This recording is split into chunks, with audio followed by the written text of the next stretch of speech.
So I'm going to ask Archie to come forward first. She's going to play a young person called Tanya. So at first we're going to hear her story. So she's going to give us a monologue about her story. So off we go. So I told him that I couldn't go. It wasn't that I didn't want to go, but it's just that I couldn't go. But what did he care?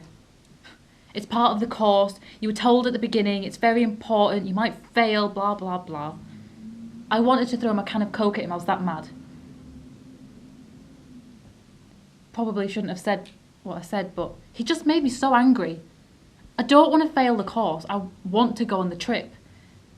I know that if you do travel and tourism, you have to go on trips, but I can't. How can I?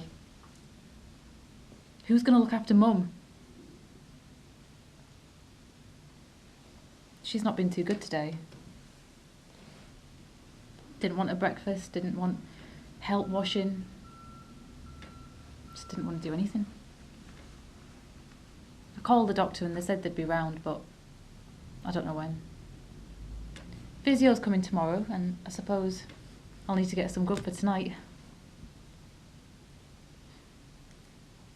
I went up to my room for a moment, just to think and to look at my holiday brochures. I got some more on my way back from college yesterday afternoon. I'd like to go to New Zealand. It looks beautiful. I like mountains. I like it because you can see for miles around when you're on top, and when you get there it feels like you've achieved something. If it's too easy, it's no good. It has to be a bit of a challenge. You know, like no pain, no gain kind of thing. But I suppose that's one good thing about pushing Mum up and down this hill.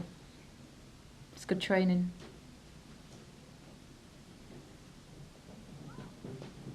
The house was a bit quiet. Mum was asleep. I suppose that's one good thing about her having a bad day, is I'm left alone in peace. So I shut the curtains of my room and I went over to the light by the side of my bed and I turned that on. I went to the drawer.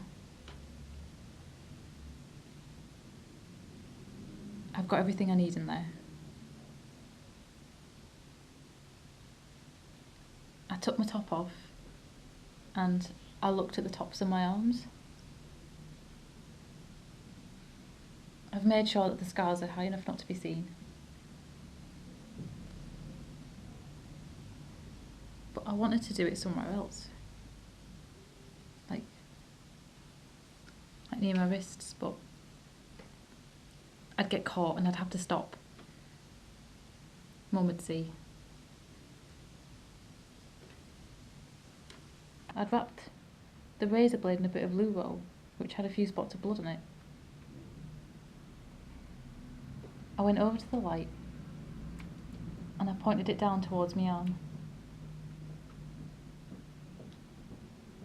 I then took the razor blade and I slid it across the skin.